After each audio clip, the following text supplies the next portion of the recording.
9వ తారీఖున ప్రకటన, 23న అబేయన్స్ కదా. అక్కడితో అయిపోయింది, తెలంగాణ ఆగిపోవాలి. ఏ బుందేల్ఖండ్ తరహా ప్యాకేజ్ ఇవ్వడానికి రెడీ అయింది అధిష్టానం.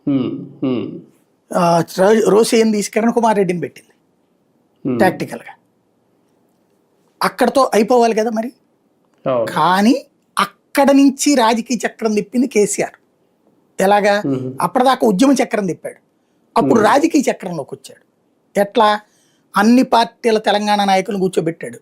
ఇదే ఫైనల్ బతుకుమంది, ఇప్పుడు గనక మీరు సహకరించుకోకపోతే మన రాష్ట్రం రాదు, మనం వస్తే నేను ముఖ్యమంత్రి నువ్వు ముఖ్యమంత్రి అని మన ఇష్టం, మన చేతుల్లో ఉంటుంది.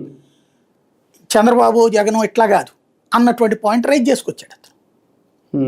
వాళ్ళకు కూడా మన మంత్రులు మనం అవుతాం కదా, వాళ్ళ ఒత్తిడి వాళ్ళకి పక్కన పెడింది. ఎందుకంటే ఆంధ్ర వాళ్ళ డామినేషన్ అనేది వాళ్ళకి ఫీలింగ్ ఉంది బలంగా, కానీ ఏం చెప్పుకోలేని పరిస్థితి. అలాంటి వాళ్ళందరినీ మీరు మీ నాయకులతో ఇట్లా చెప్పండి, ఆంధ్ర అని, తెలంగాణ అని, లేకపోతే కనుక మేము ఇరుక్కుపోతామని చెప్పండి అని చెప్పి వాళ్ళందరినీ మరి అట్లా చెప్పుకోవాలంటే నీ నాయకత్వంలో అయితే మాకు ప్రాబ్లం కదా, మరి మేము ఎట్లా చెప్పుకుంటాం అన్నారు.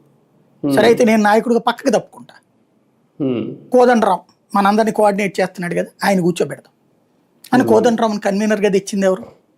కేసీఆర్ కదా. కోదండరాం నేను అంటాడు, ఆయనేం ఉద్యమం చేయలే. కేసీఆర్ ఆయన పెట్టాడు సూపర్వైజర్గా, అంతే కదా.